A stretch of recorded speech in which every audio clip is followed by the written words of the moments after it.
Hello, everybody. Welcome back for another Runnin podcast. This is episode number 11, I do believe.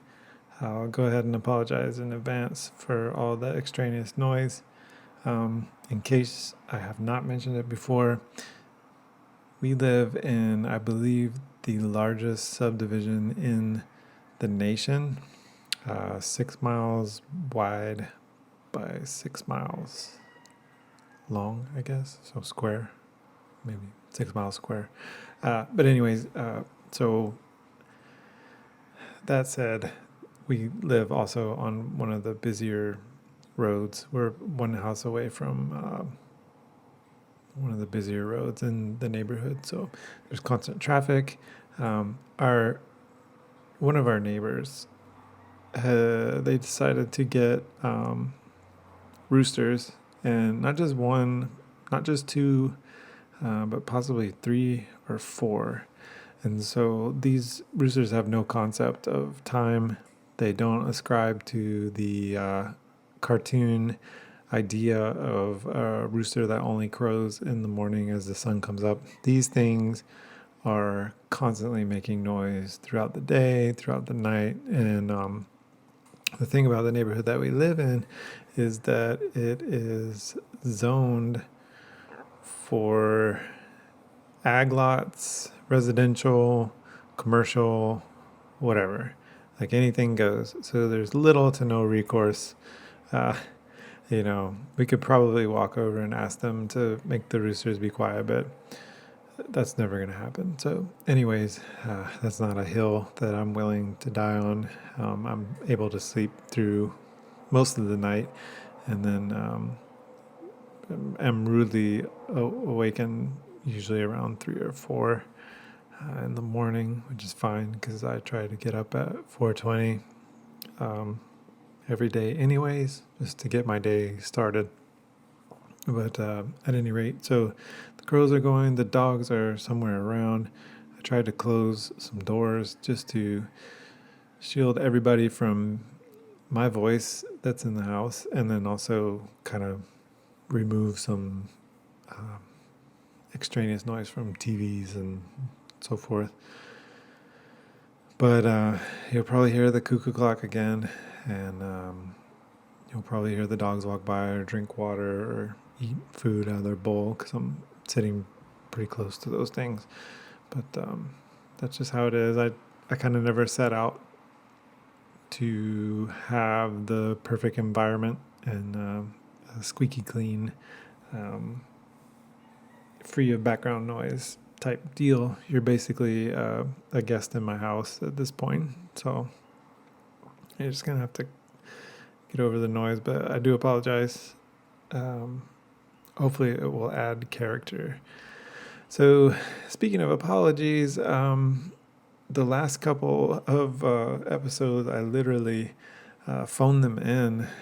I was recording on my phone, and I was in my armchair, and anybody who's ever sat in an armchair in the evening time, which was when I was recording, knows that that is not a good combination for getting any type of work or anything important done. Usually once your body hits that chair and reclines, it's pretty much a done deal. It's a matter of time before you're falling asleep or extremely relaxed and not even thinking about what you were doing 5 or 10 minutes ago. And so that definitely happened on the last couple of episodes. Sorry about that. I'm going to try to not do that anymore. I wanted to test out the phone recording with the app and kind of see how that went, because I have not always had so when the opportunity comes to sit at the Mac, I like to use our Mac because it has a GarageBand. It's much easier to record on than the PCs that have the software that I run on those. So I prefer to use the GarageBand, but when it is available, I don't always feel like doing a episode, and when I feel like doing an episode, it's not always available because other people in the house use it too, which is fine. It's no big deal. But so I was using the phone and kind of didn't do very well. I don't think there was a whole lot of substance to probably the last 2 or 3 episodes that I did. And there may not be much more to this one or future episodes, but at least I'll be, semi lucid, and have some kind of loose agenda or whatever things to talk about. Sorry, I got distracted by some loud video in the next room. My son is watching YouTube. He kind of like, he teeters between that and other normal kid stuff, like games on his phone or cartoons on TV. But geez, some of those YouTube videos are worse than this podcast as far as like, the substance and lack thereof. Just kind of, I guess I'm a parent because I just don't understand. But anyways, yeah. So I'll try not to dial in the episodes anymore. Try to be semi-conscious and aware as I'm doing these. So for anybody that has come back 11 times, thank you for your continued support and listening. I've actually had this week off, which is good, and it's been a nice sort of break. I'm back in school. There's a cuckoo clock. I'm back in school, so I've been studying ethics all week, so research ethics, and it was extremely long module that I was doing, so that took up about half of the week that I had off. But anyways, I've had a little bit of free time, so that's been good. I actually spent most of the day today kind of preparing the soapbox at runninthought.com. So the page called Soapbox, just click on the menu and there should be an option called Soapbox. So that's where I typically post things. You can actually add a comment or respond to anything that I posted. It is a site that's built on WordPress, so it's just a standard WordPress blog. You can click on any of the postings and make a comment, submit a comment. I forget what kind of settings I have on it. I don't think you have to set up a user account, but you may have to enter email. I really can't remember. But at any rate, I just kind of put some stuff on that page. So at the very least, I would have a reminder of all the things that I can talk about. And then also there's a little bit of visual to go along with the audio. So yeah, I guess the first thing that I wanted to talk about, I saw some pictures of a friend that he's getting ready to do.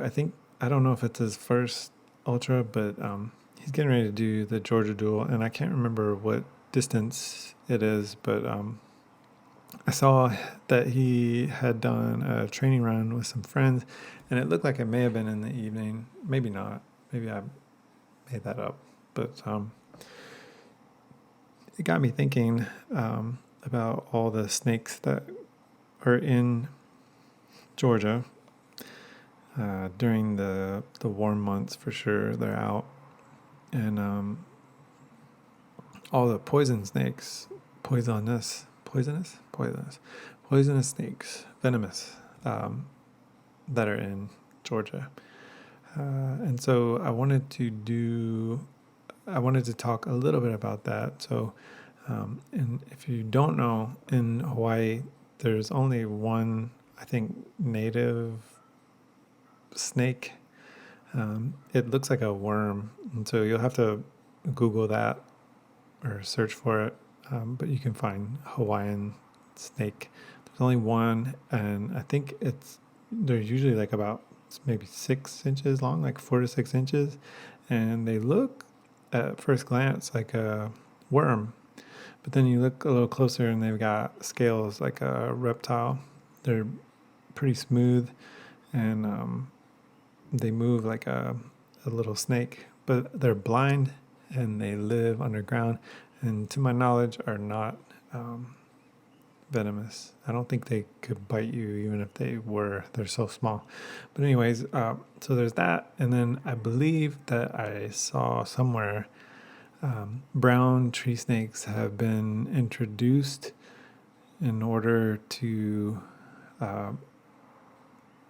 some kind of intervention. I cannot remember if it was to get rid of other snakes or what, but it's supposed to be that we don't have any snakes here. And so even seeing a brown tree snake, they are venomous, by the way.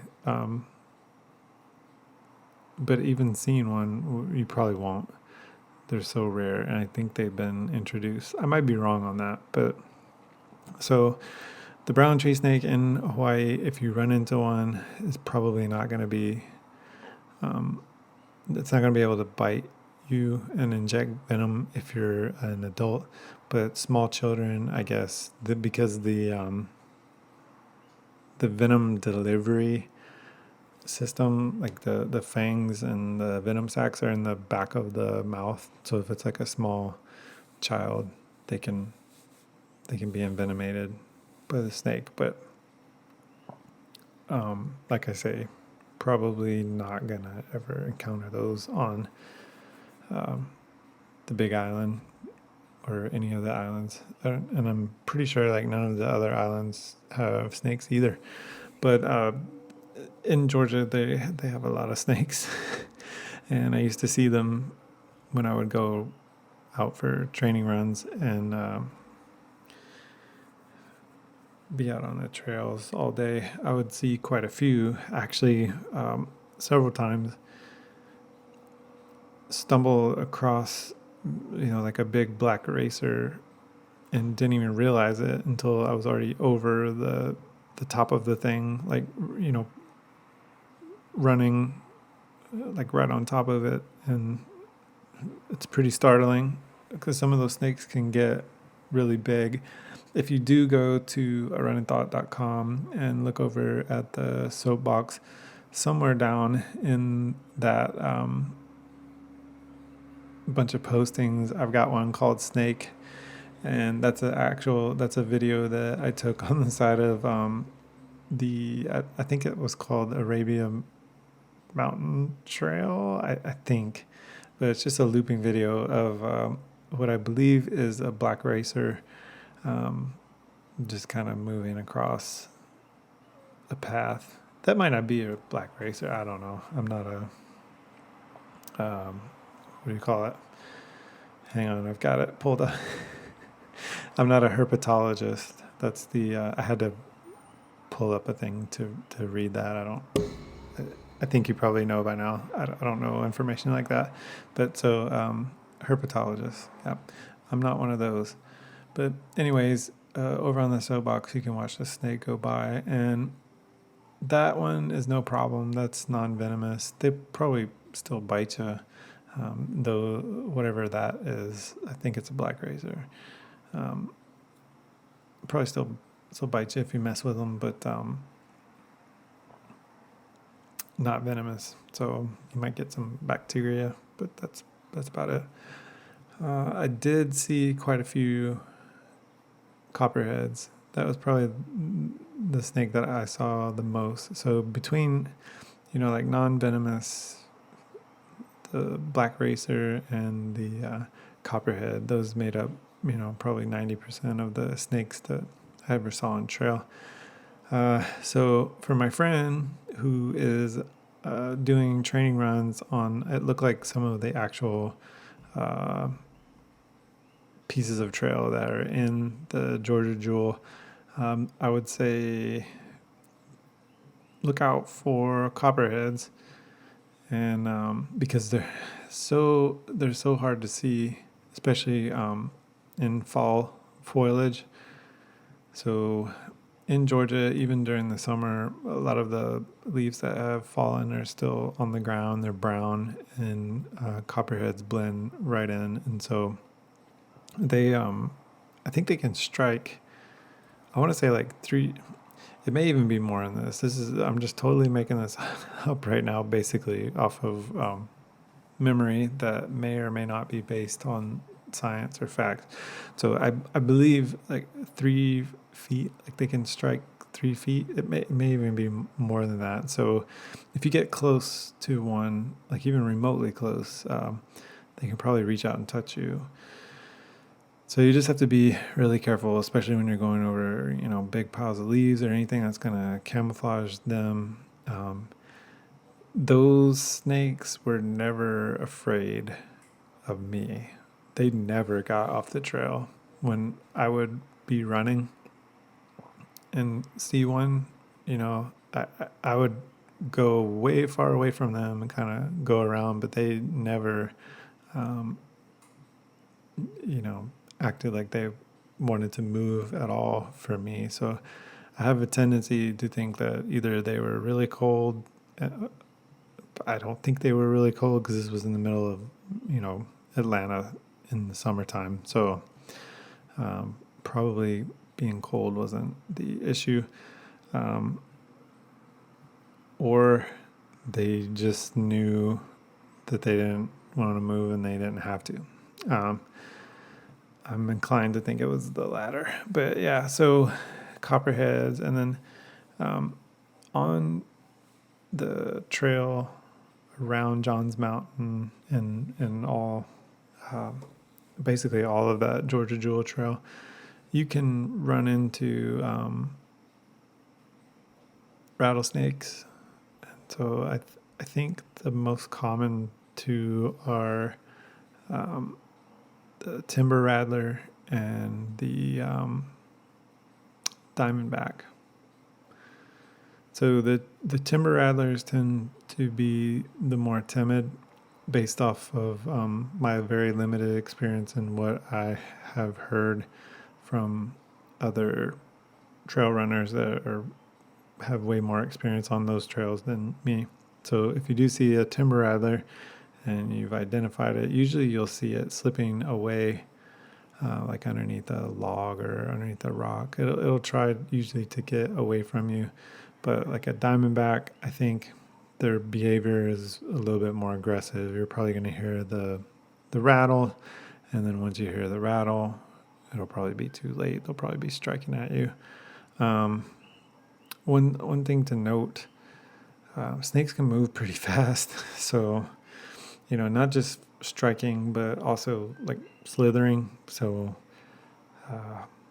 yeah, just be careful out there. Make sure that if you're running at night, shine your headlamp around real good, and just to make sure there's no snakes on the side of the trail.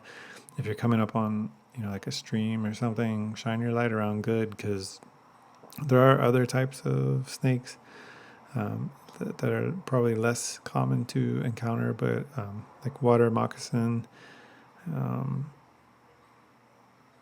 I think that is the other snake that's less likely to encounter a water moccasin. And I want to say there's a pygmy rattlesnake too. I don't know much about those.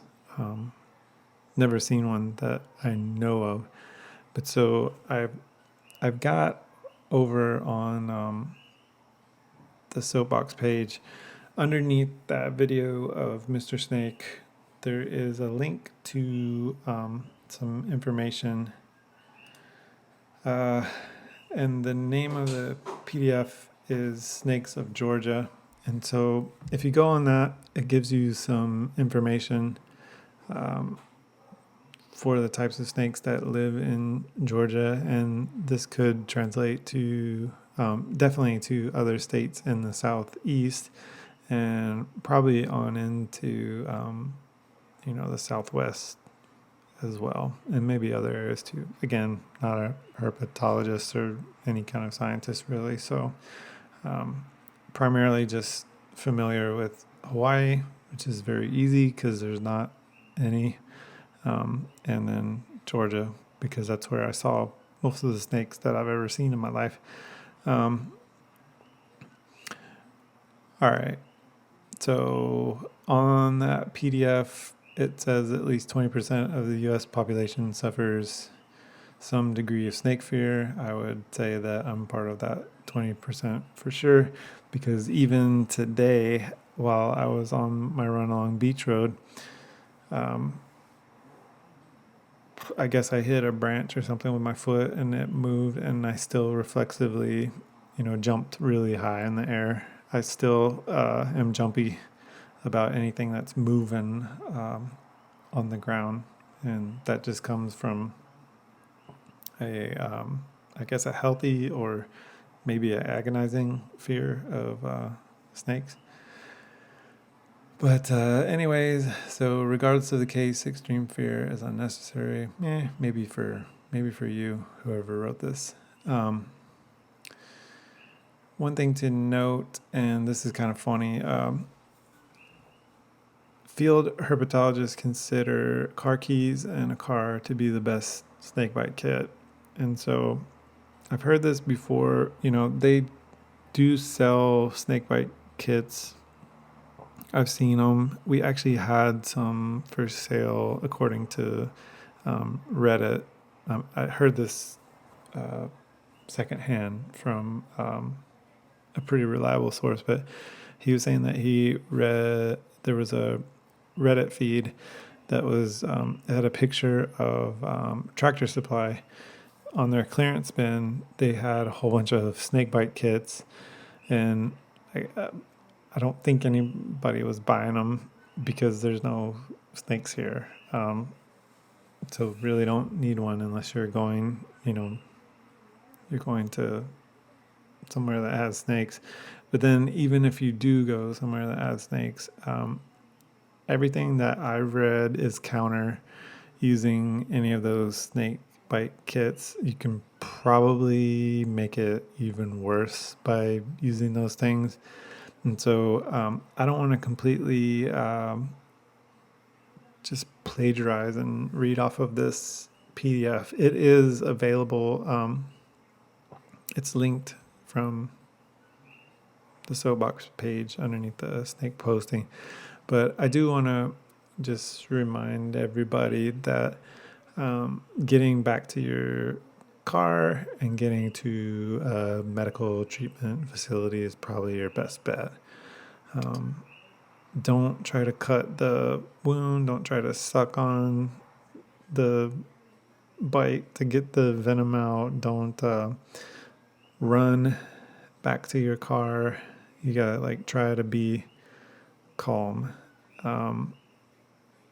Keep the bitten area below the heart level. You just want to keep the venom from being circulated as much as possible. If you can identify the snake, great. Don't put yourself at risk trying to kill the snake or trying to, get a picture of it. Go to the nearest hospital or treatment facility, even if you suspect a dry bite. And so dry bite is when you're bitten, but little or no venom is injected. And so this happens quite often. So often, in fact, that there's another little factoid on that PDF that says out of 10,000 snake bites in the US per year, only 12 to 15 result in death. So your chance of survival is about 499 out of 500. But yeah, so get to a treatment facility, don't eat or drink anything, no alcohol. You don't want to thin your blood out and make it easier for the poison to circulate. Plus, you're already dealing with neurotoxin why would you throw alcohol on top of that, a CNS depressant? You're gonna make yourself go unconscious. You're gonna make yourself have a coma or whatever. Don't freeze it or apply extreme cold to the area. No shocking, no tourniquet after a pit viper bite. It says it may be helpful to apply a tourniquet after an elapid bite. I'm thinking that a lapid is probably like a coral snake, where it does not have the big, the two big fangs with the huge pits on the head. I'm just guessing there. I believe the coral snake has like multiple teeth that it can, or multiple fangs in its mouth where it can bite. I'm probably wrong about that, but anyways, if you get bit by a coral snake, that, from my understanding, is pretty bad. But they don't have coral snakes up around Atlanta or above. They're really only prominent, I think, in the coastal areas.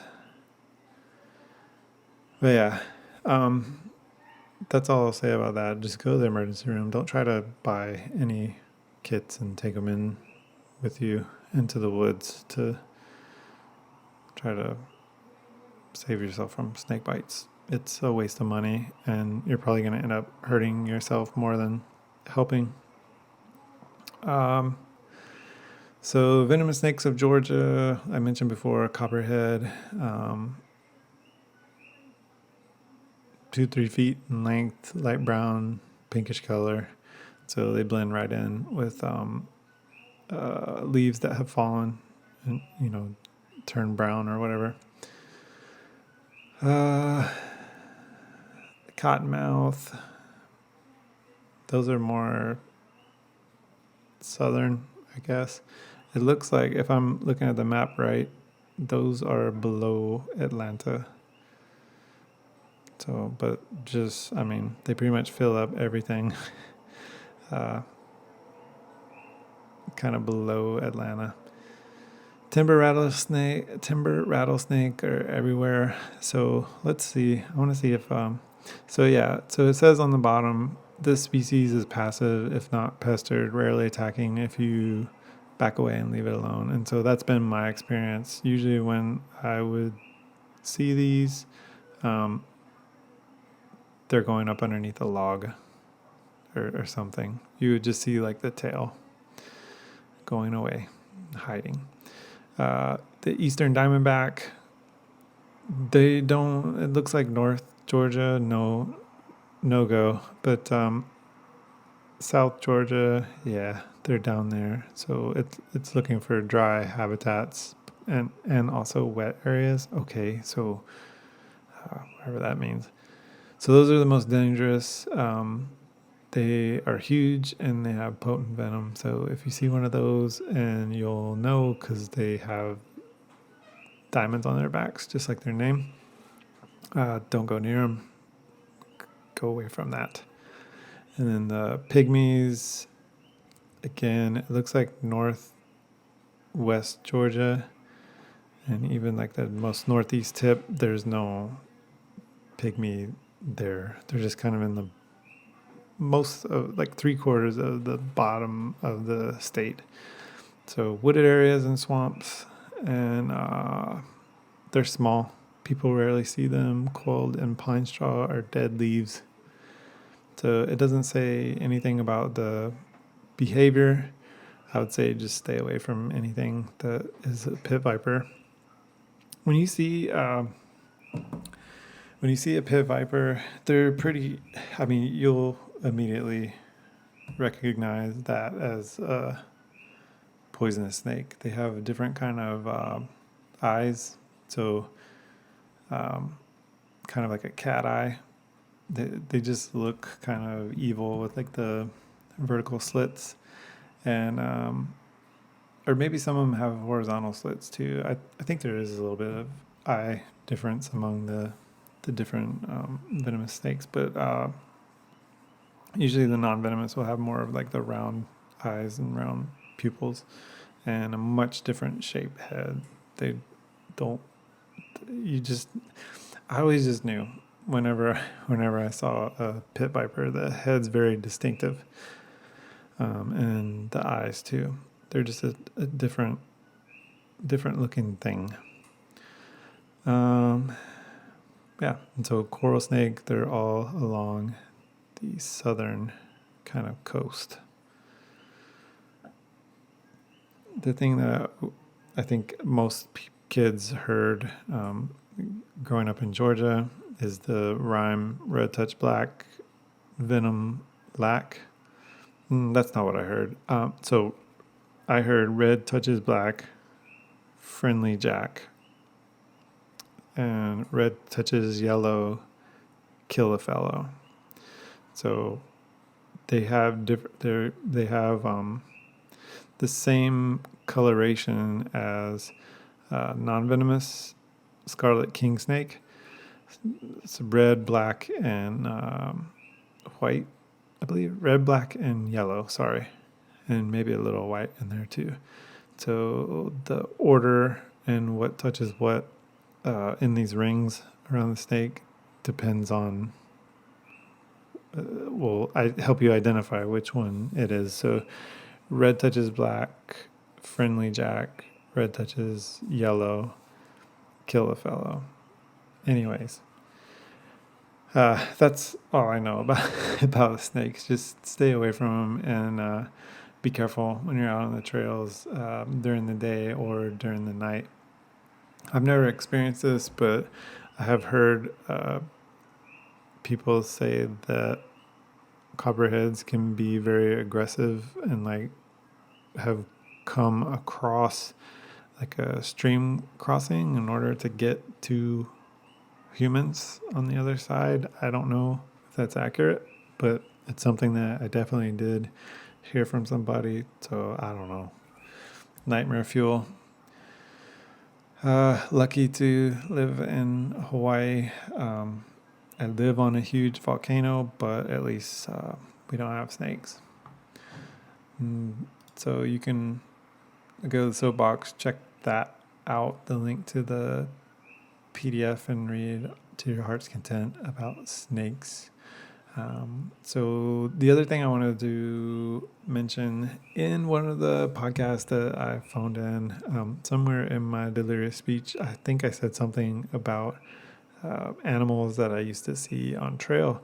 So I mentioned turkeys, and then I kind of questioned myself because I was probably half asleep at the time, and I couldn't remember if I mentioned turkeys just because I had seen turkeys that day here in Hawaii, or if it was because I did actually see turkeys on trail when I was in Georgia. And so it turns out that I was not lying.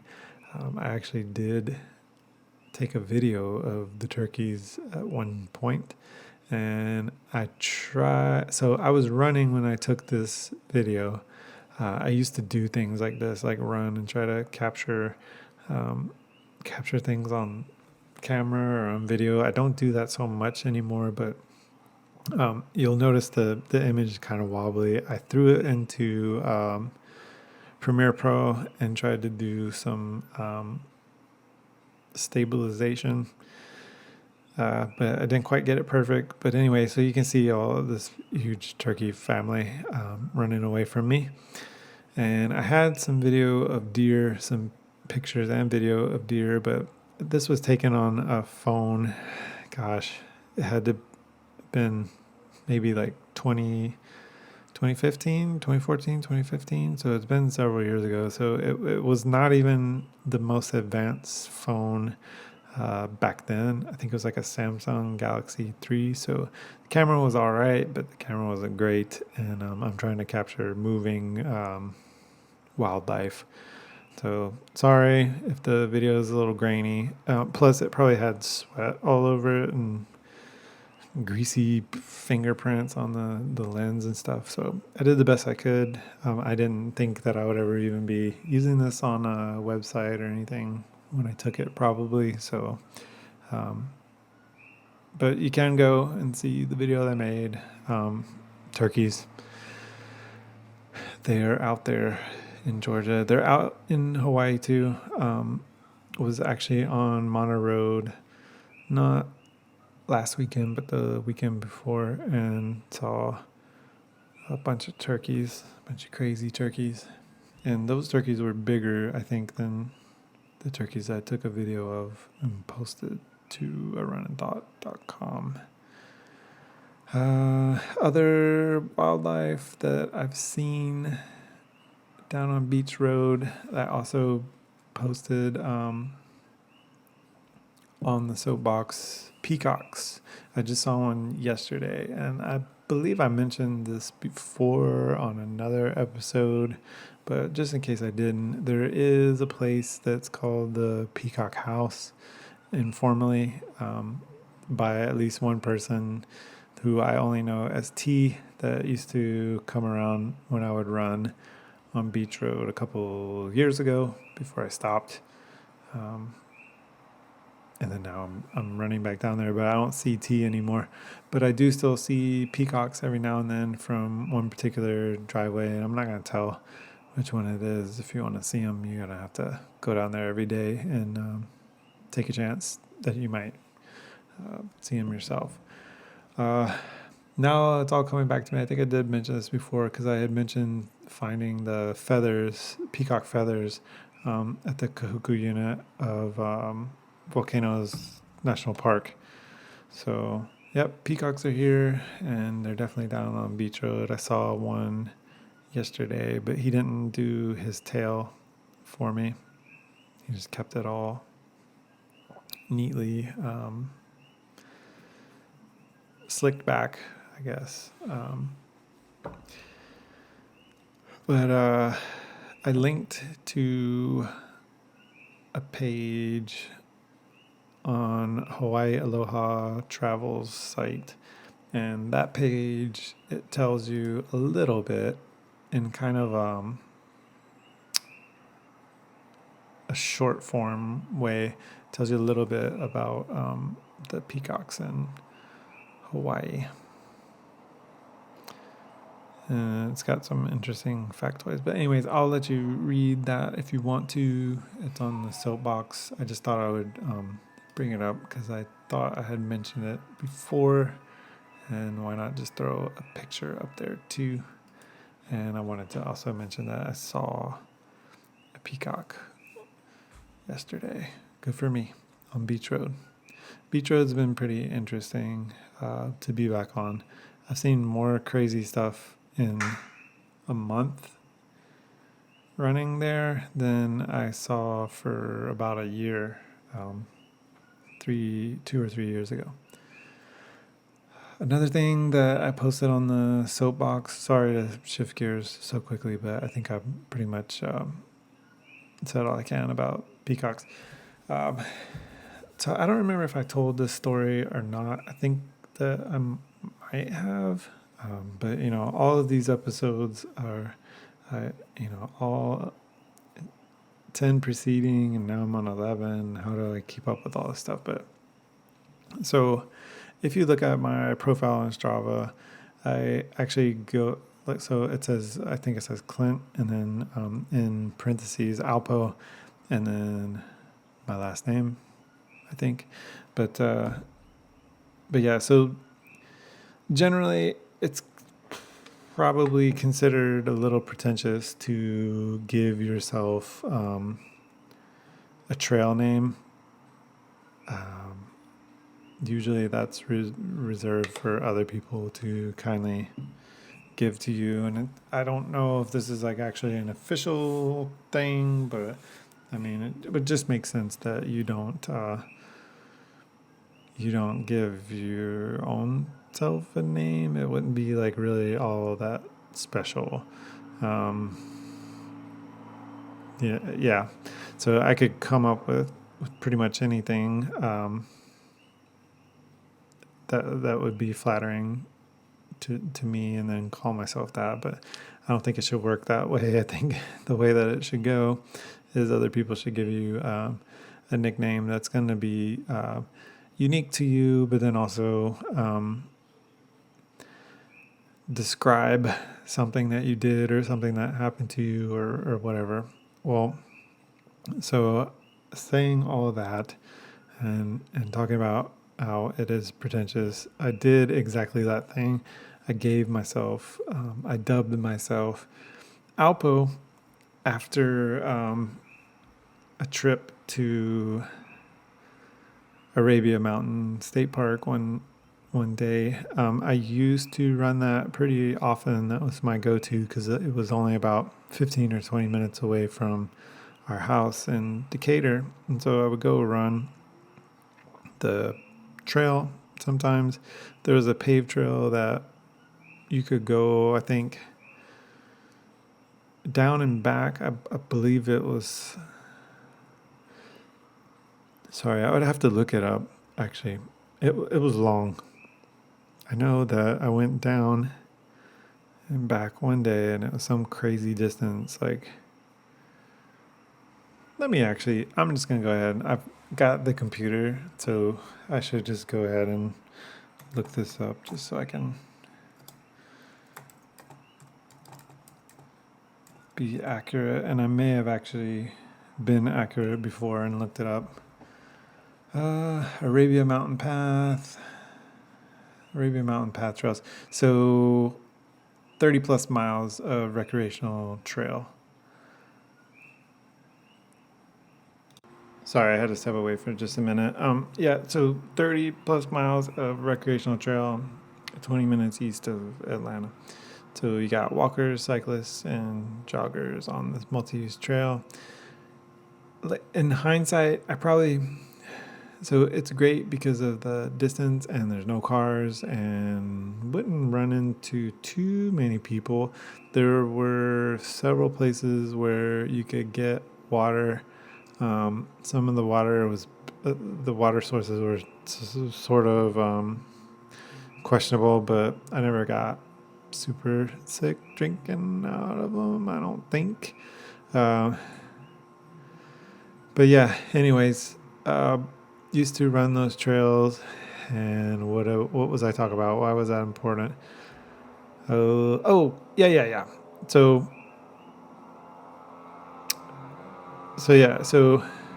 was gonna talk about.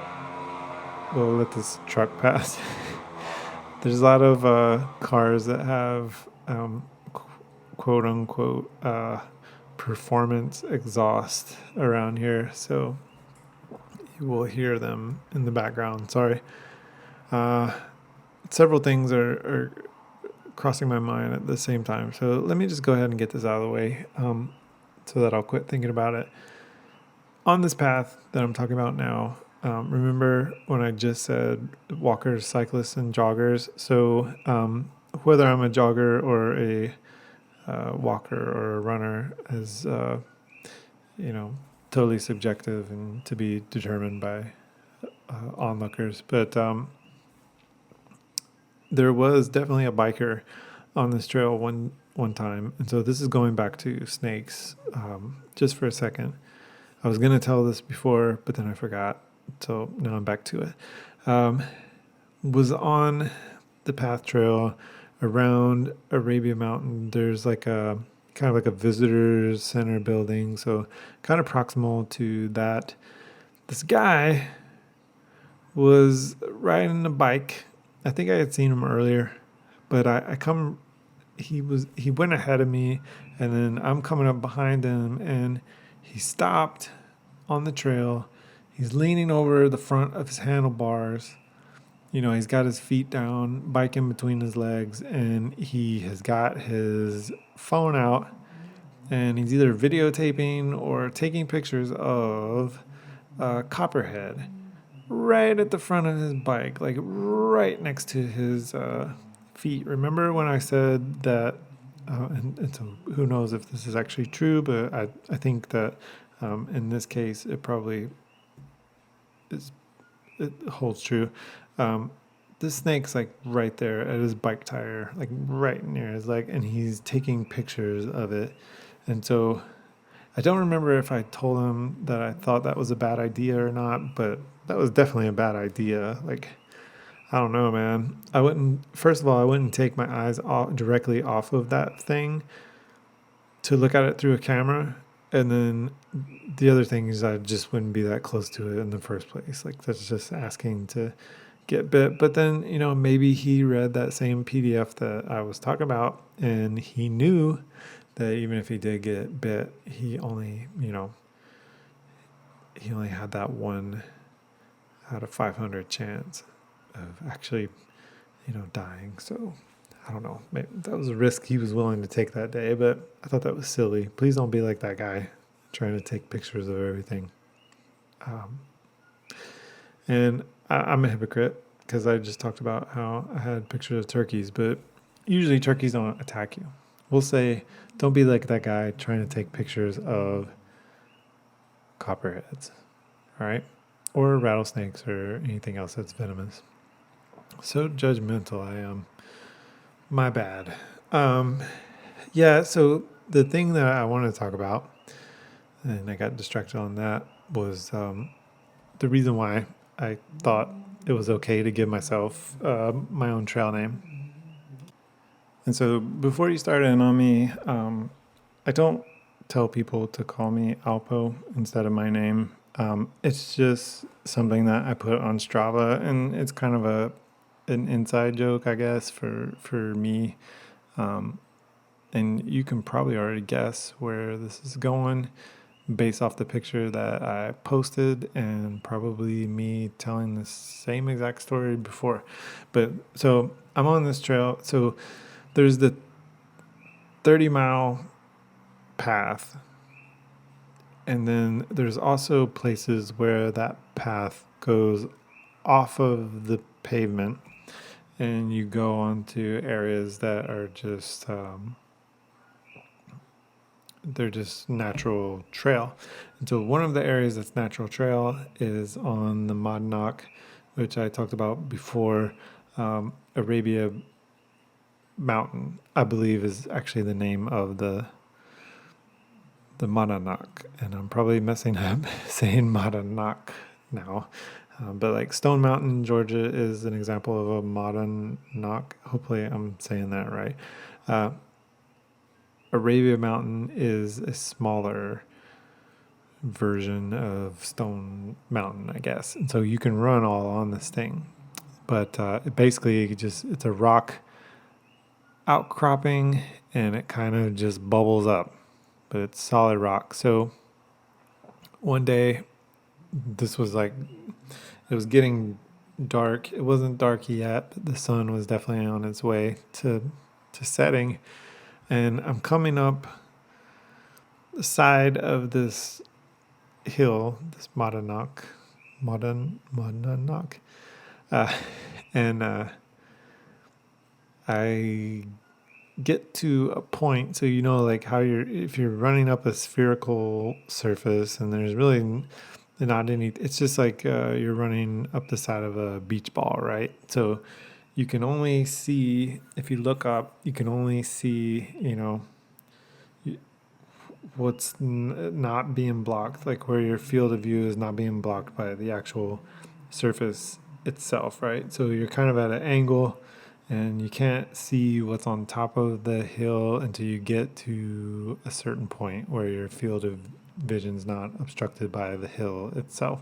So I'm running up the side of this thing, and I see two dogs suddenly out of nowhere. It happened so fast. But these two dogs were on me like fast, like within seconds. And one of them was so excited that he just took a big lunge and a big bite at my calf. And he was able to sink his tooth, just one, into the side of my calf and puncture it really good. And it started bleeding. It didn't, I don't think it was arterial. It just kind of oozed a little bit. Lucky me. But so unlike Hawaii, Georgia is kind of a concern for rabies. I believe rabies is 100% fatal if you don't catch it early enough. In this case, I wasn't super worried about that because this was a family pet. Matter of fact, even as the owner walked towards me to tell me, uh, don't worry, he's just a family dog. He doesn't bite. Um, yeah, I forgot how to do sentence structure there. But so yeah, I wasn't worried about rabies because the dog was a family dog and probably was not rabid unless it just got rabies and um, was going to give it to me. But it was a little hairy for a little bit. I contacted, I think, like poison control and uh, maybe some other numbers that I was referred to. But when you get bit by a dog, honestly, nobody cares.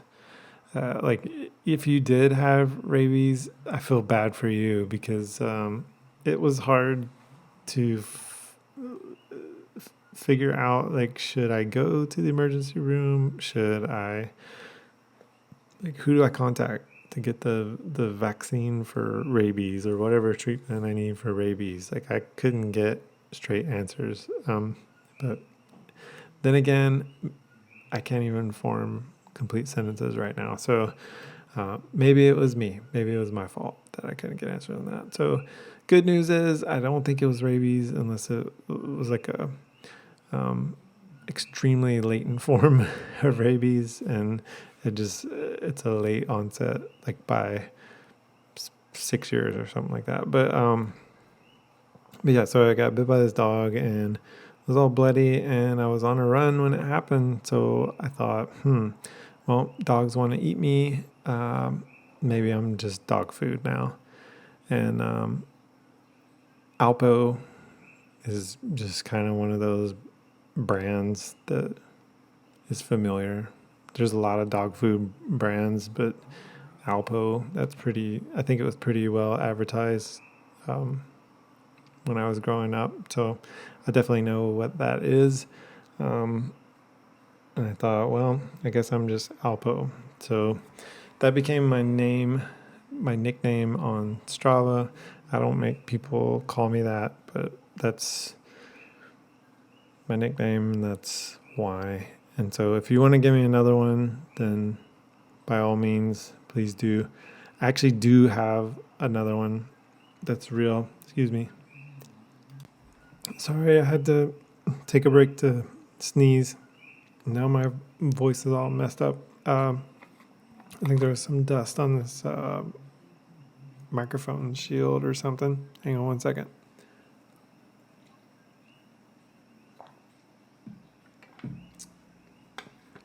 All right. So, anyways, if you want to give me another one, that's fine. I do actually have another one, and I can't tell you how I got it. I can tell you that it was nothing sinister. I can't tell you what organization either, because part of being with this organization is that it doesn't exist. But my trail name was Colonel Sanders Secret Sauce. And so if you ask me that, I will deny it, uh, as will anybody that knows me by that nickname. But yeah, that was my other one. Colonel Sanders Secret Sauce. Um, yeah, I digress. So let me look back on the soapbox just to see what I have not covered. Oh, by the way, if you go to the soapbox, there's a post called "The Night Alpo Became My Handle," and it's got a picture of my leg on that night and a big old puncture wound and some blood going down, and my socks all bloody. And I was wearing Hoka's back then, um, and I had a pair of Speed Goats on. I don't wear Hoka's anymore. It's not that I don't like them.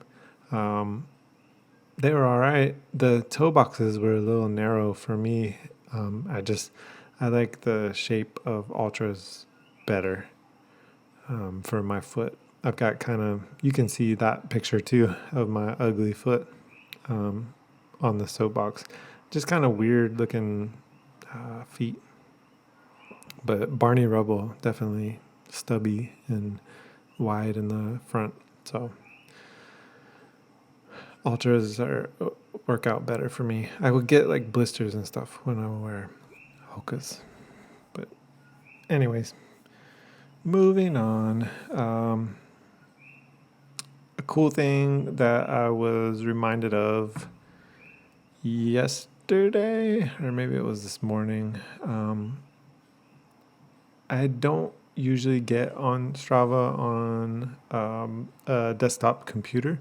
Usually I'm just on Strava on my mobile phone in order to add a picture to an activity, or maybe give it a name or something like that, or give kudos to people. But I had mentioned before that I've been doing these courses, and so like in between the modules or whatever, just for a little break, I would have Strava open in another browser session, and I would go through and like give kudos to whoever had completed activities, and just, in general, just like looking around, signing up for challenges, which I never hardly do, and just perusing around that app. One of the things that I was looking at, and I knew that this existed, it just, had fallen out. It wasn't top of mind. But Strava, they have a running heat map. And so you can update this whenever. And they do it for running, biking, and swimming, I believe. You can have 3 separate heat maps for those. I'm not looking at Strava right now, so hopefully I got those categories right, but I believe that's correct. I know they definitely do one for running, and that's the one that I have got linked on the Soapbox. So if you go to the Soapbox page, you can see Strava heat map post, and then down below I've got a link to my heat map, and so that's going to open up hopefully to Hawaii. And I've never been running on any of the other islands, just on the big island of Hawaii. And you can see kind of like where I go and where I go most often. It's kind of neat. You can zoom in, and it's not going to let you change to different views like satellite or terrain, stuff like that. It's just going to keep one general formatting. But if you zoom out and you go around the world, you can see other places that I've run before, like Iceland, Japan, and wherever else. If you look around Georgia, I've run around Georgia quite a bit, and I think there's something up in Chicago.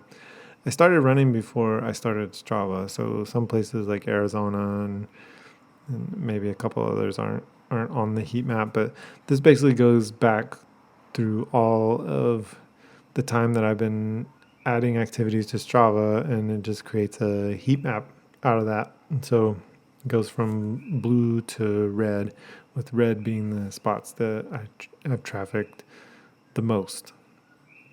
And so remember I was telling a story, I think,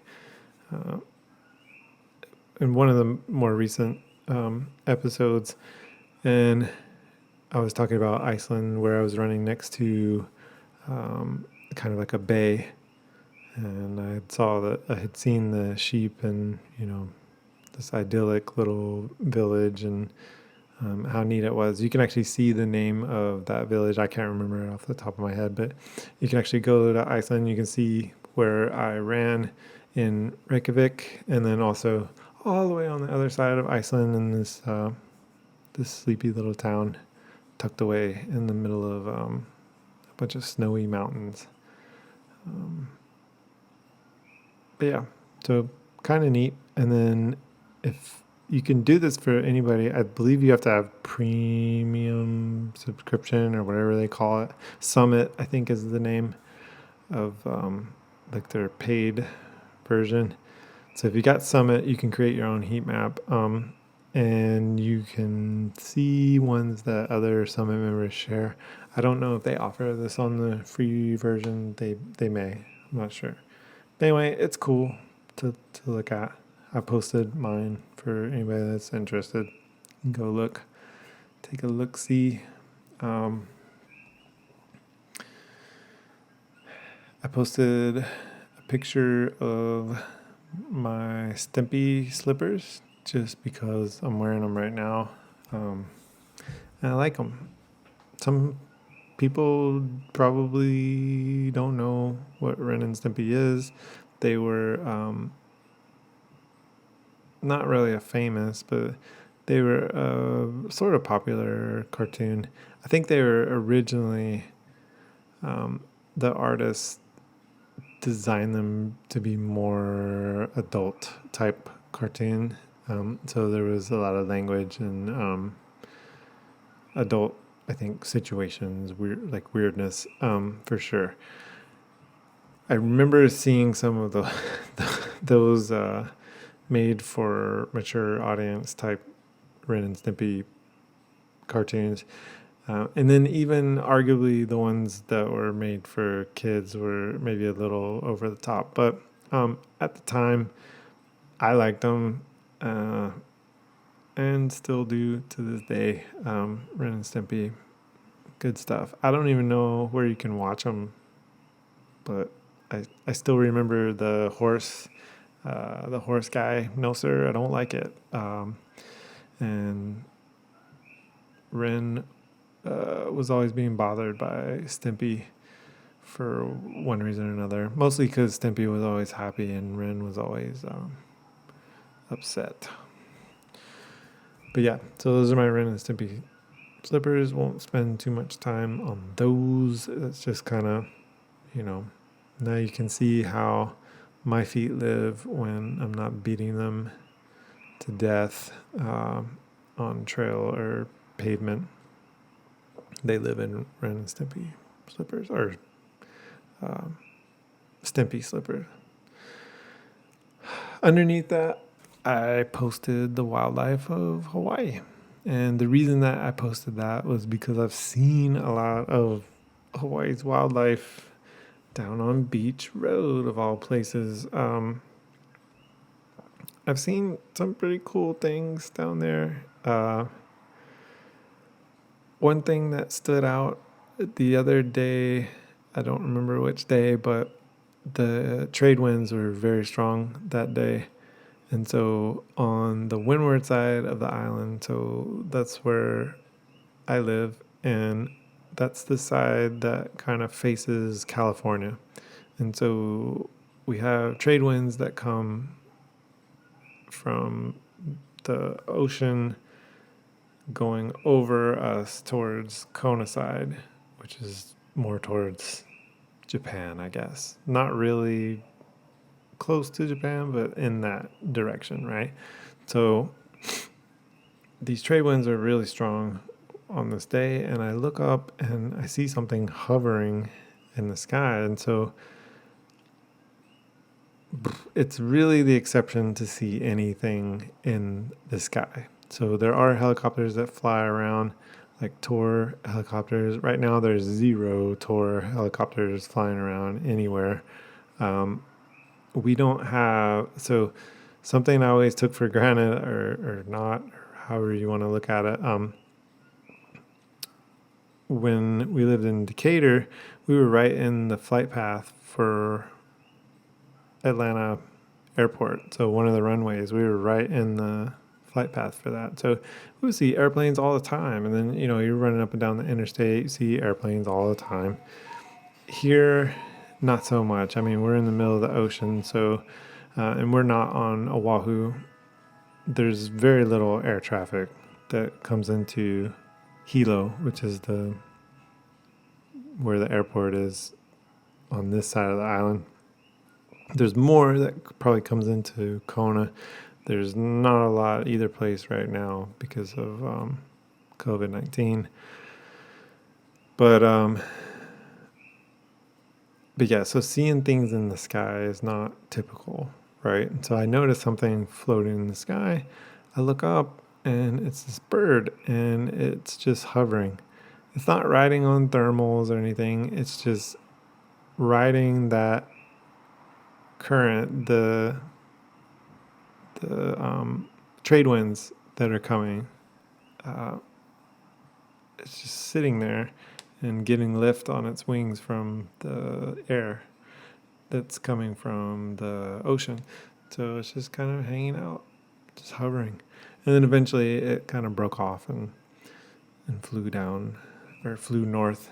I was going south, but I thought that was cool. That bird was just hovering basically. One thing that I did see, sorry, my mind jumps, talking about things in the sky. This was cooler than the bird, I think. Now, the bird was pretty cool, hovering.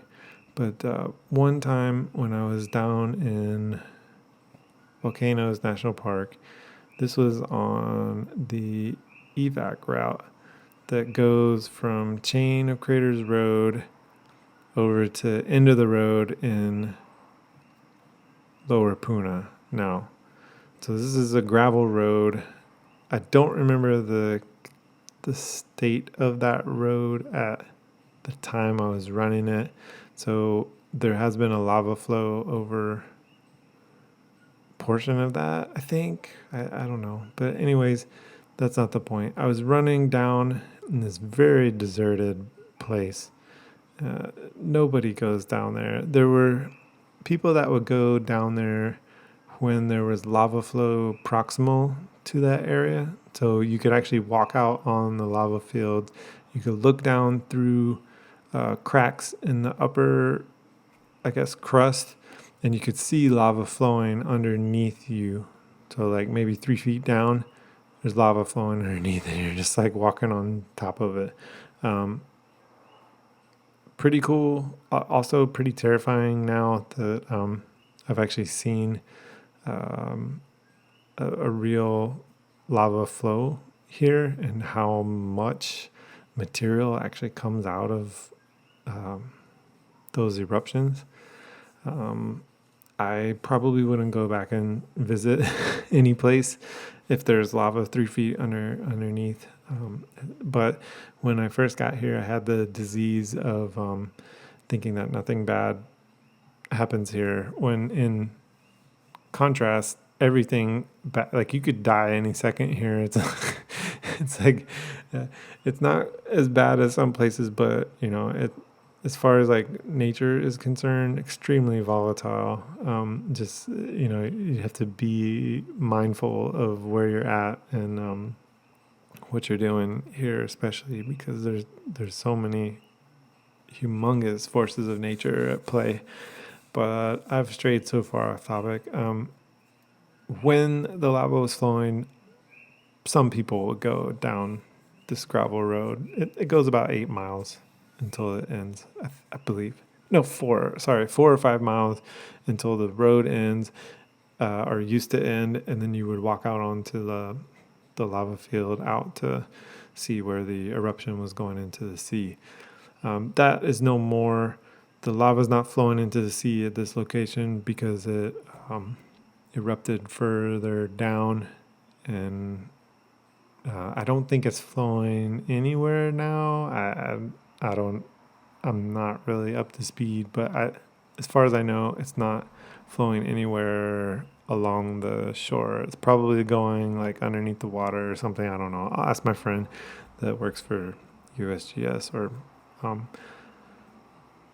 look it up later. I'll talk some more about the USGS in a minute. But so I'm running along this deserted road. I could have easily wrapped the story up several minutes ago. Sorry. But that's what I do. I elaborate.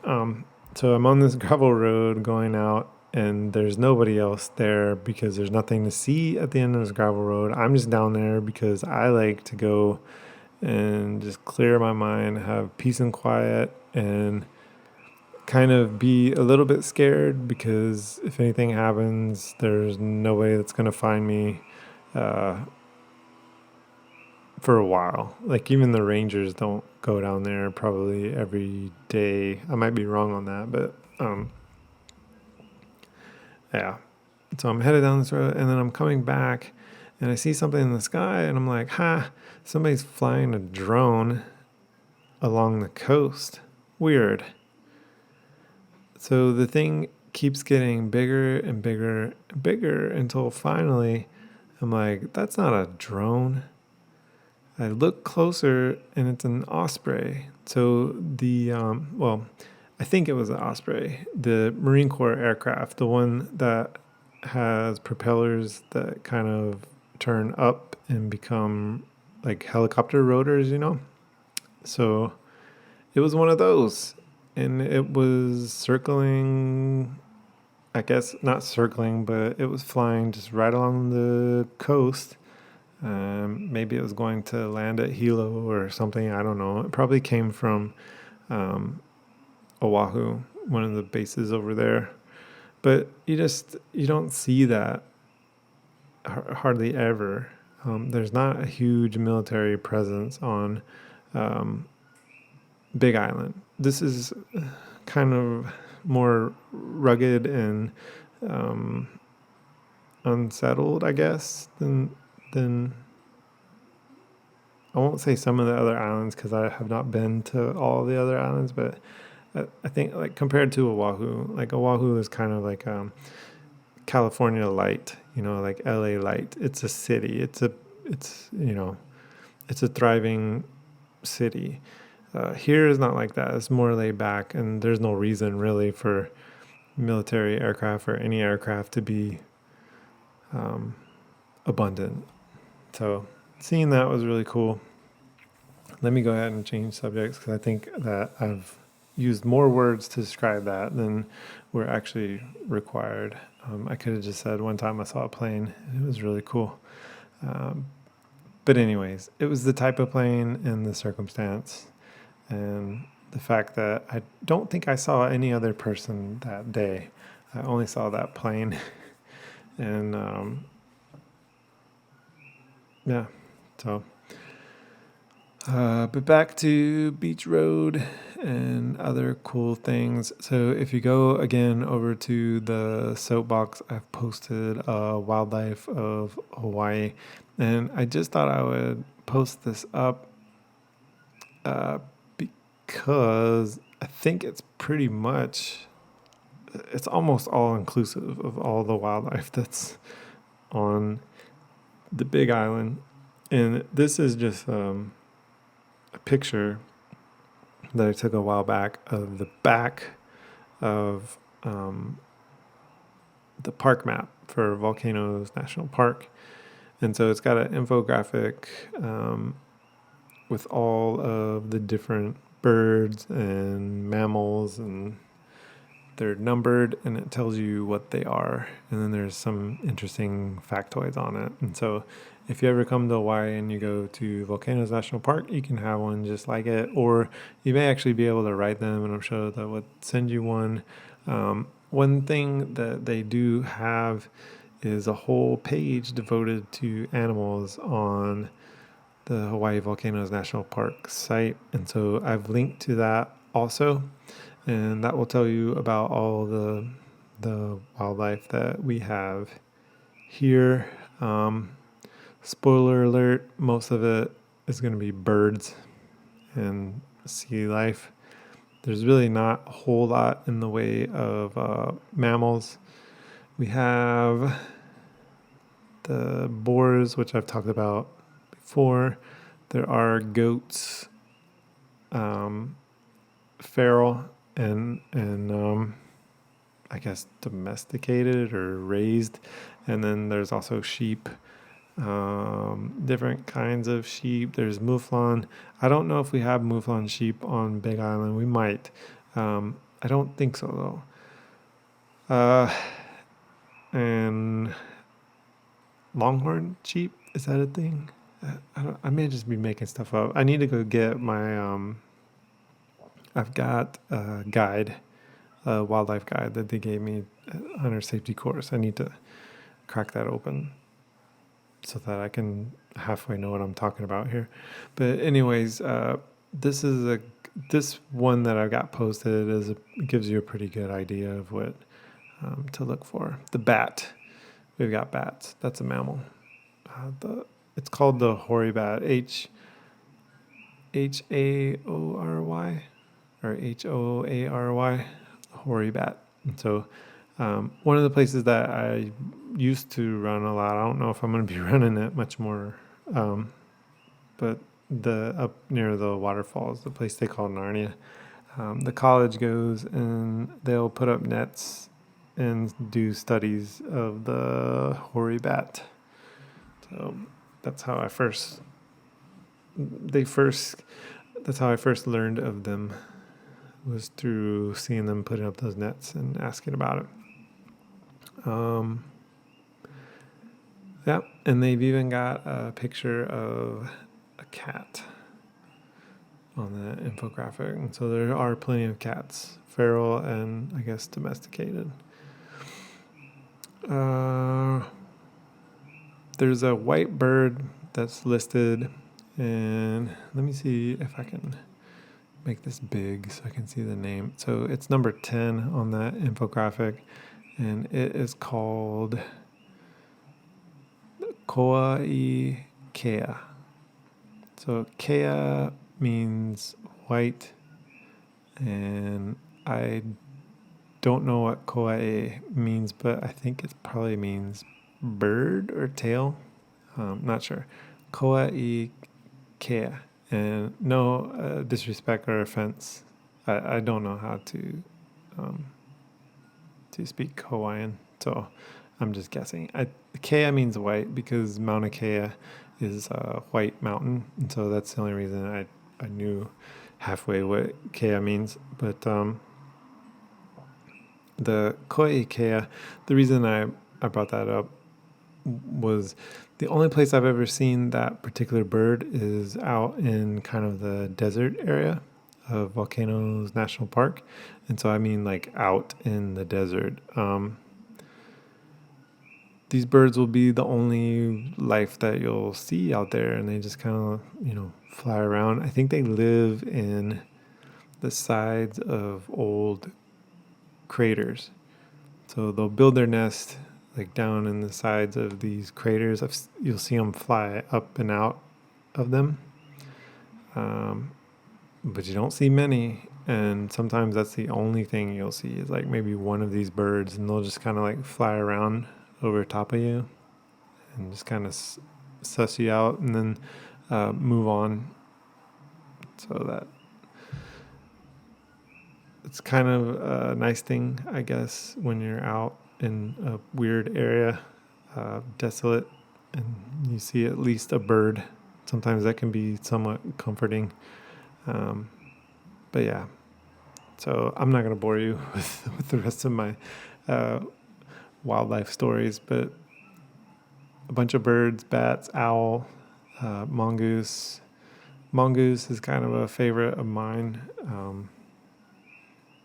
You see them quite a bit. The story, to my knowledge, behind mongoose is that they were brought here during the sugar plantation days to kill rats, to get rid of rats. What the people that brought them here failed to consider is that rats are nocturnal and mongoose like to sleep at night and be awake during the day. So because of their sleep-wake schedule, mongoose never were awake when the rats would come out. And so they just kind of hang out ever since they were brought over here. There's no snakes, so there's no at least there's no snake enemies here to fight with. So for all intents and purposes, they have a pretty easy life here, other than getting run over by big trucks when they try to cross the road. But yep, check that link out and maybe see if you can get one of those maps so you can have a cool infographic like me. Um, I updated the post I made on Morton's Toe. I included a link about Morton's Toe because I don't think I really even went into why I brought that up in the first place. I didn't mention it just because I think I have it, and I didn't mention it just because it's something novel to talk about. The reason that I brought it up was because if you look on the pictures that I posted on the runs page of a Runnin thought, you can see under the Georgia Jewel, like in those pictures, I had these crazy blisters all over the front of my foot. I guess the ball of my foot. It was actually all over the front of my foot, the forefoot, the sole, like underneath. Uh, in the description of Morton's Toe, they talk about the propensity to get blisters, like in the same areas that I do get blisters. Like even if I've got on shoes that are wide enough, I get these weird blisters where you would think that my feet were like bunched together, but I don't think they were. But anyways, so the link that I posted, it just tells some more information about Morton's Toe.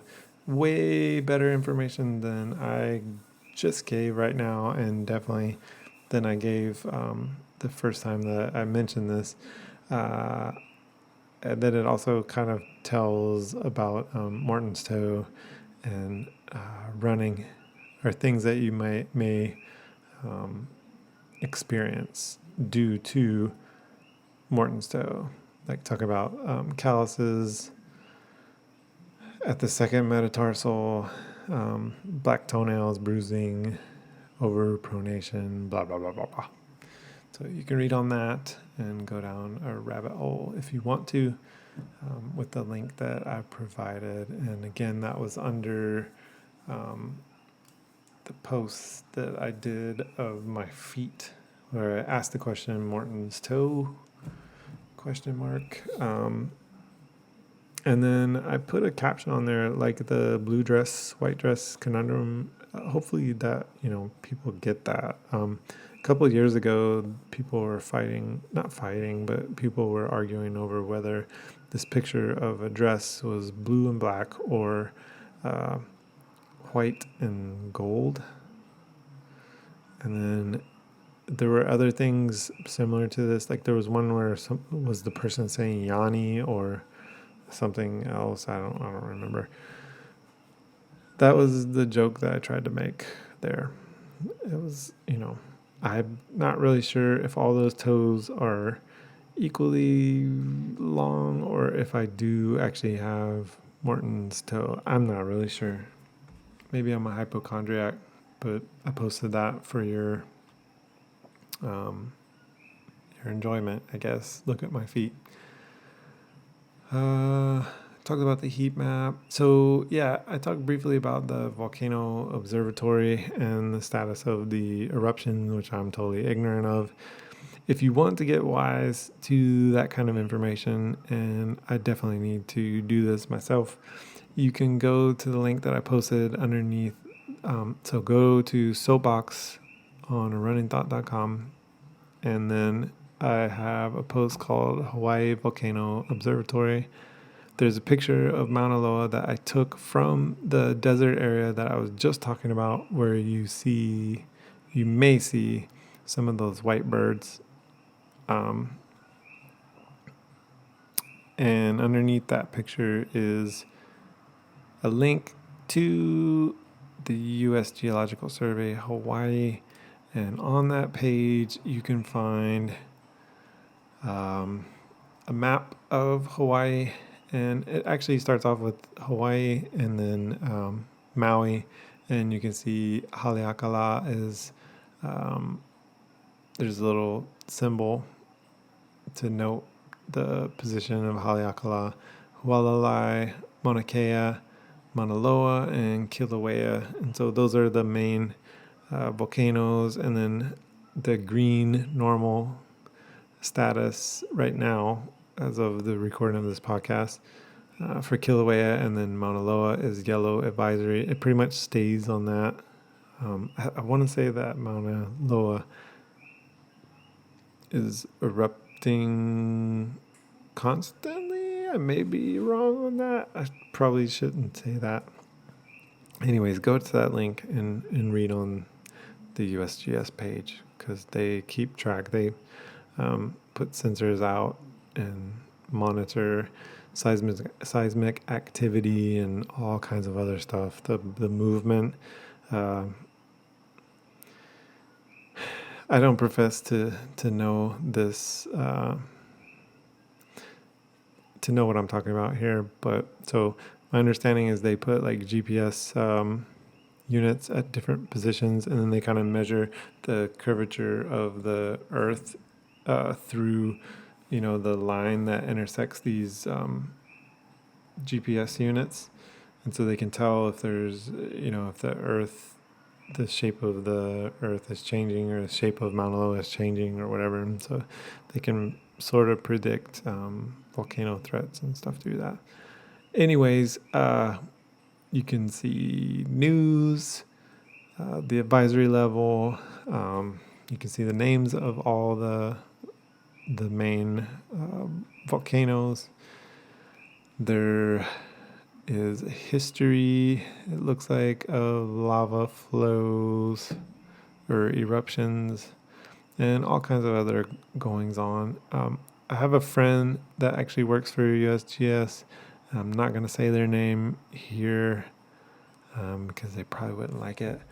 But you may see them on there. You might see a picture of them on there doing what they do.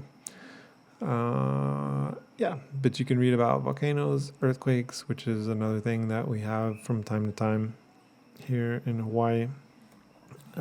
One thing that you do see is a picture of Kilauea, and right now that is empty. The crater, well, it's not empty, it's filled with water. I came across some pictures today while I was looking for a picture to add to the post that I put up. I found some pictures that I had taken of the Kilauea crater when it actually had lava in it, like lava bubbling over. And so that was only maybe like a couple months before it started flowing like down towards the Lani Estates. So maybe at some point I'll post those up. But yeah, so check out the USGS page if you're interested in those kind of things. Again, volcanoes, earthquakes, hazards, it'll tell you about their monitoring. There's a link called Learn. It's got some old pictures of the Jagger Museum when it was actually open. It's no longer. I think it was all but destroyed by the last eruption and the subsequent earthquakes, seismic activity. There's multimedia, so you can actually see webcams and videos, image galleries, and stuff like that. So it's a cool thing to look at. It's a big part of Hawaii. So remember in a previous podcast where I was talking about, like, you can go to a place, right? So you can come to Hawaii and you can get a little hula girl at the store to put on your car dash when you go home, or you can buy a ukulele and take it home with you and maybe play it a couple times and put it down, let it collect dust. Or you can go to like a Disney resort with Moana characters or something like that, and think that you've come to Hawaii, and then that you've gotten the full experience. That's one way to, I guess, experience Hawaii. But then the other way is to actually get out, like I was talking about before, like running, especially And if you're hiking or camping, I guess it would be kind of a similar thing. But running lets you cover a lot of distance in a relatively short amount of time. So hence you see, I guess you cover more ground. You don't necessarily see more stuff, um, but you cover more ground. You get a little bit better idea of the lay of the land. Um, And so, what you will find if you run around Hawaii enough, and so the average vacation of like 2 weeks or whatever, is probably not enough time, but there's so much awesome stuff that is not part of, the normal, um, like what you would do if you got off the cruise ship and took a guided tour around, right? So there's that, but then there's the other thing of like everything else that, um, Big Island has to offer, and the other islands too, I'm sure.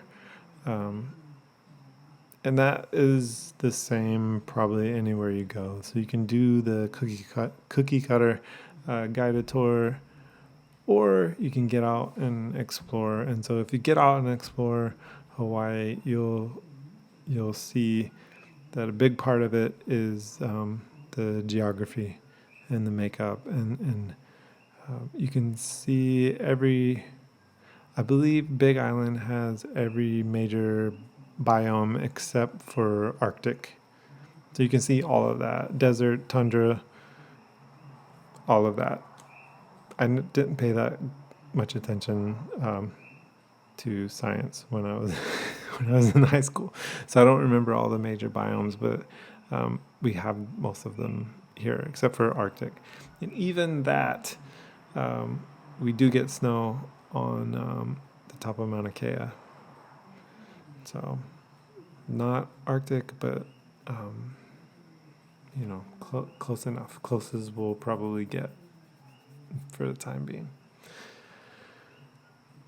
But yeah, so check out the USGS site just to get like a little more insider, in depth. There's more to Hawaii than the Americanized version of what Hawaii is, I guess. And I'm not judging. I had pretty much the same perception before we visited and then later moved here. It's so much not that, and so much that has so much more to offer in terms of nature and the lay of the land. But anywho, I digress. Let's see, what else did I post about?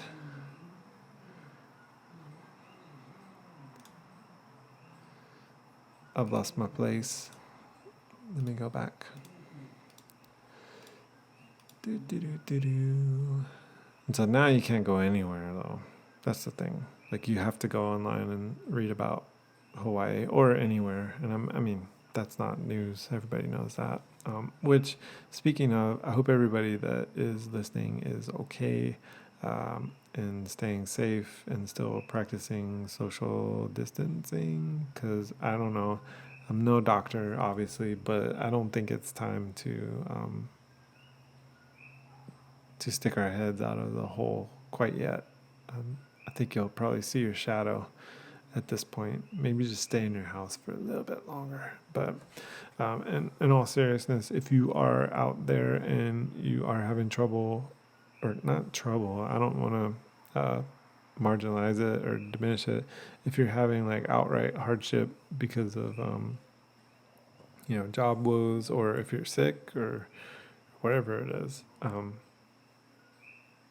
hope that will improve. My heart goes out to you, and stay strong. Hopefully you're getting out.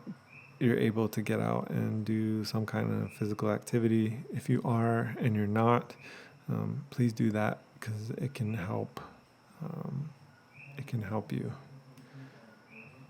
It helps me with my mental state, and to decompress and to feel, if nothing else goes right in a day, if I can get out for a little run, or if I can do some kettlebells or something, at least I had control of that hour or so, and um, I did what I was able to do. Right, I did what I needed to do. I feel like I accomplished something. But anyways, I don't want to get too preachy. the The main thing is I hope everybody's okay, and just stay strong. We'll get through it. Uh, yeah, I'm trying to think. So I got so into just talking about the stuff I posted, that I've forgotten what else I wanted to talk about other than the stuff I posted. Maybe I should just stop for now, because I think I've been going for quite a while. Um, Things I've seen on Beach Road, just real quick.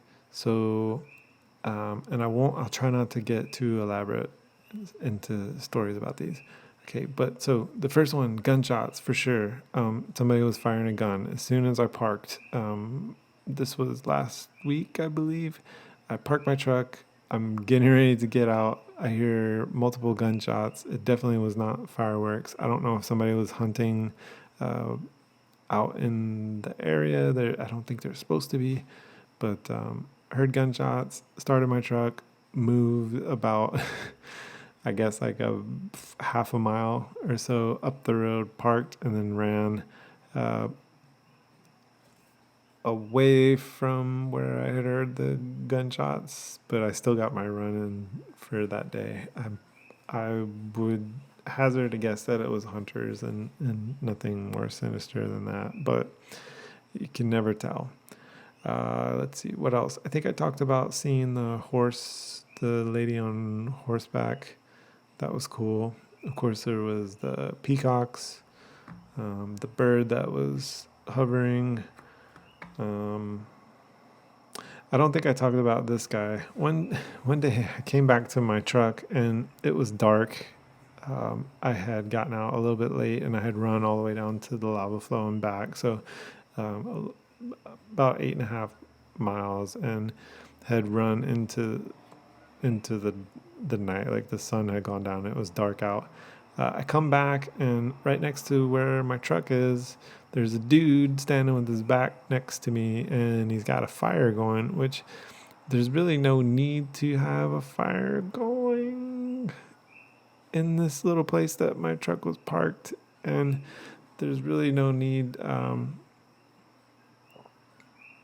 to be next to my truck at all. I don't know. So the first thing I thought was like, why is this dude next to my truck? And then secondly is like, why does this dude have a small fire on the ground? And then the third thing, after I actually paid attention to him, I may have mentioned before, I don't devil may care, like whatever. You're doing whatever you do. I try not to get in people's business, but I couldn't help notice this guy because it was dark and he was right next to my truck and he had a fire going, and he was riding a dirt bike. But anyways, uh, or he had a dirt bike parked in like right next to where he had the fire, which I thought was odd. But so yeah, so I come up, I say hi so that I don't startle him, or not hi, but something to that effect. How's it, or whatever. And this startled him so much that he made some kind of noise. I don't remember what it was, and like jumped. So I had scared him. Then because I had scared him, I paid closer attention to him. I noticed that he was in the middle of peeing. Like, and so I had basically run right up on him while he was peeing next to my truck and his fire and his dirt bike. Um, and I had startled him. And so I think because I had stumbled upon this, he wanted to let me know that he was in no way like trying to be an exhibitionist or whatever. So he immediately asked me something about Tom Brady, going back to somewhere. I don't know. I thought Tom Brady went to Florida. That shows how much I know about football. But he immediately jumps into asking me this football question. I'm like, dude, I thought he was in Florida. I thought he just got a ticket in Florida for being out during COVID lockdown or whatever. Um, but yeah, so that was kind of funny to me, humorous to me. I don't tell it good, so that's why you're not laughing. But it was funny, trust me. The climbing wall. Wow, I really just changed subjects. I think that's all the cool stuff that I've seen on Beach Road. To be honest, other than the views and the really nice smells, and if you look at my Strava feed, you'll see pictures of Beach Road posted up. If because I'm definitely not doing it any justice, like with my descriptions, but it is a beautiful area. I think I talked about the lady that came running out screaming bloody murder. And it turned out she was just looking for her little dog. If I didn't, then I just did. So it, there's a, I don't want to stereotype, but there's a specific type of person that lives here, and this person is a little old lady with gray ponytail and kind of like far out personality, right? So everything is a super emergency, like even stuff that's totally not.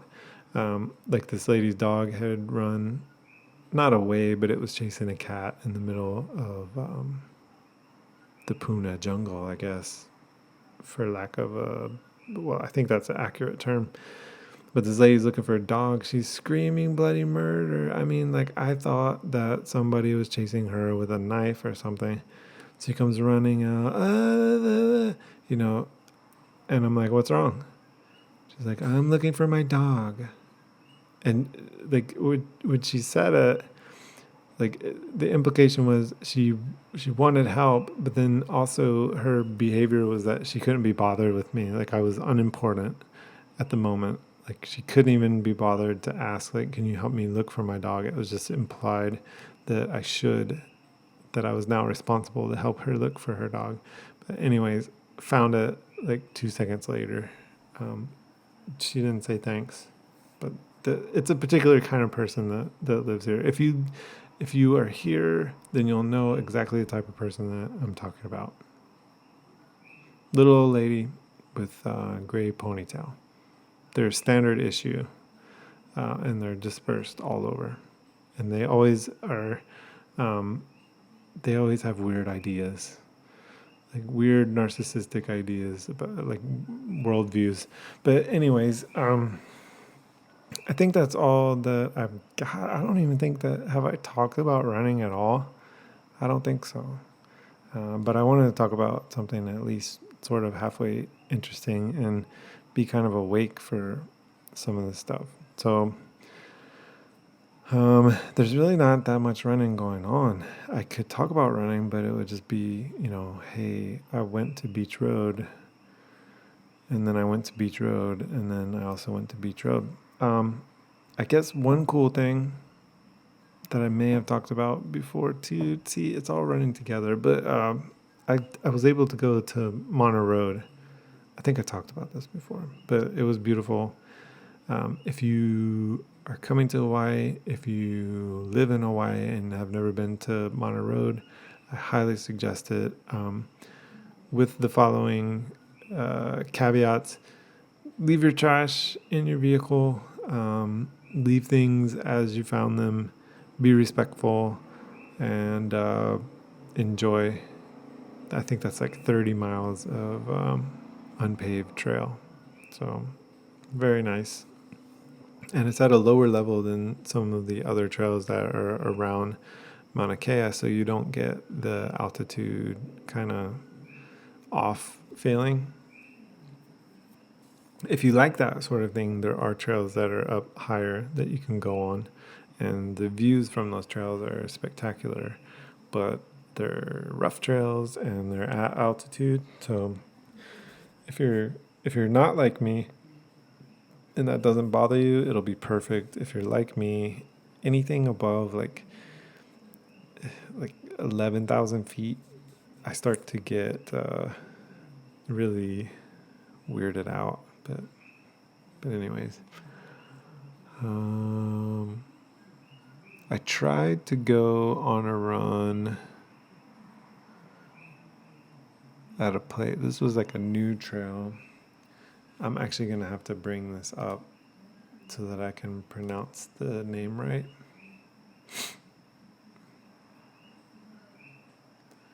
I'm gonna have to see if I can find this.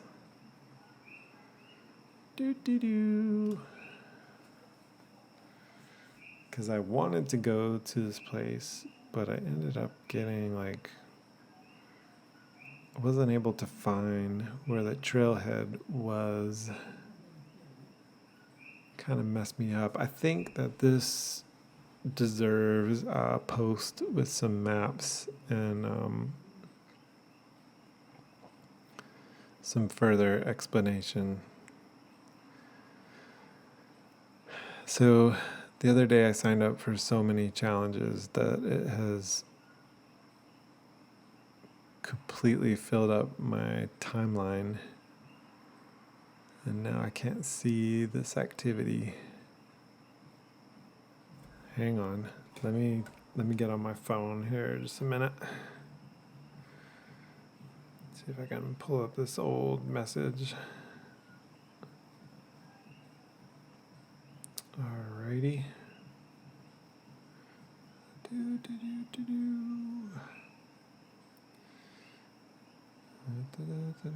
Almost there. Almost got it.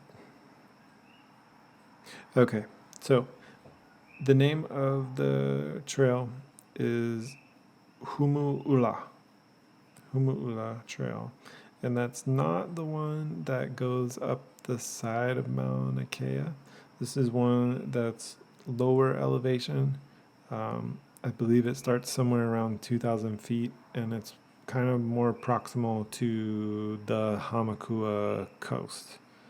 So this is supposed to go from around that Hamakua coast type area all the way up to Mana Road, where the old Ranger check station still is, but I don't know if it's used as a Ranger check station anymore. I know exactly where this trail is supposed to end, but I tried to get to the trailhead at 2,000 feet elevation, and I ended up, I think, on private property, which I tried not to ever do. But I was following the GPS directions that were given on the official trail website, and that took me through what I think was private property on 4x4 trails that like made me extremely nervous in my Tacoma with regular street tires. I've got a 4x4, but I don't have like knobby tires. I was so afraid of getting stuck out there, but anyways, I'm afraid of everything, so nothing new there. But yeah, so trying to get up to that, I could not. My understanding is from talking to some others that for running purposes, it probably was not worth the effort required to get to it. The weird thing is, like, I think the actual way that you are allowed to go, they had signs posted: private road, no trespassing, no hunting. And then right below that sign, where it says no trespassing, no hunting, private road, it says gate locked 7 p.m. to 5 a.m., no hunting, trail access 2.7 miles. So that kind of seems like you can use it, but then the sign above kind of seems like you can't. So there's a lot of places like that in Hawaii, including the place that I used to run a lot, where it's the same exact situation. You got a sign up top that says access by permit only, and then a sign on the bottom that's like a typical like boilerplate sign that you see in a lot of places where you're allowed to go, and it just says, like basically don't start a fire, this is public land for everyone's enjoyment, blah blah blah. So the message is really unclear. I tried to stay on the cautious side and not trespass onto property that may be um, no trespassing, not supposed to go on it. And I think that's a good rule of thumb to follow if you are visiting Hawaii or even if you live here. Just kind of err on the side of caution. And some people don't. I don't think that's really a good course of action um, for a lot of reasons. Safety and respect and all of that. But I think that's all I've got for tonight. Hopefully, I've amused you or kept you entertained for a little while. And I will hopefully be back soon. I've got another couple of days off, so maybe I'll see something cool or do something cool or think of something interesting and noteworthy and put another one of these episodes together. Thanks for tuning in. Thanks for listening to me for however long this has been. GarageBand doesn't tell me hours. I think it just goes by seconds. So this is about 3,300 seconds or bars. It says bar beat tempo. Yeah, I have no clue. But anyways, until next time, everybody stay safe. If you are having a rough go and you want to give up, don't give up. Get out there and remember that just because this is what is happening now, it doesn't mean that this is what's happening forever. And like I've said before, it's true in ultra marathons and it's true in life. It doesn't always get worse. Sometimes it actually gets better, even when it's going really horrible. And you think that there's no redemption, sometimes it actually does get better. And nothing's permanent, good or bad. So hang in there. Stay safe. Keep washing your hands. Stay at home. Except for go out and do some running away from people.